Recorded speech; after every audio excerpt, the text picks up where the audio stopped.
So if we're revisiting math for the GED math test, the first thing we want to do is rethink fractions.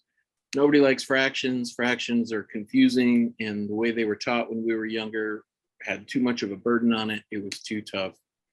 3/5 is 3/5, but it's hard to conceptualize that or think about it in our mind. But what we need to know is one basic truth. The picture of a division sign is the picture of a fraction. They are the same thing. So all a fraction is a division problem, but it's just drawn differently. Instead of 3 divided by 5, it's written this way. So that we're not going to always divide this thing down, but it's still the same sort of function.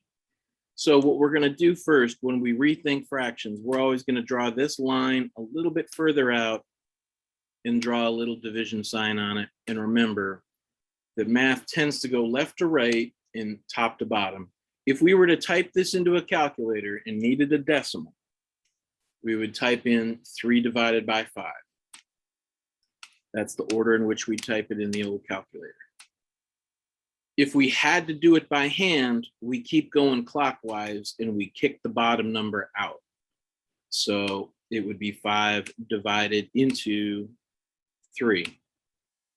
Now, none of that stuff felt good. All of those sentences I just said, divided by, divided into, it gets so confusing that those two things are pretty much the same. These two things are pretty much the same. And these two things are pretty much the same.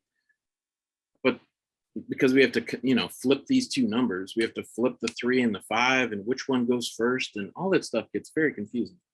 But if we think about it in terms of a fraction and then just go clockwise, if I needed to turn that into a decimal, 3 divided by 5, I would type it in this way. If I had to do it by hand, I keep going, I kick that bottom number out, kick that 5 out over here, and it's 5 divided by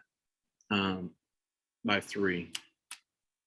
Just like we would see here. So 4/5, 4/5. If we needed to do a decimal, we use our trusty nifty GED calculator, and we would just type in 4 divided by 5, and we would get, sorry, the light's not perfect. 4 divided by 5 is 0.8. So if we ever needed a decimal and we need to convert it, 0.8. If we ever had to do it by hand, 5 divided into 4, well, 5 doesn't go into 4 because 4 is not big enough. So we put a decimal point there. Zeros are free. 5 goes into 40. It would be 8 times 5 is 40. No remainder, everything's clear. So we get 0.8 here, 0.8 here, but it's just kind of stored like that. If we can be okay with being uncomfortable with that and just sort of, be all right with, that's what the thing means. It's just not a clumsy way of writing something. We'll do a whole lot better.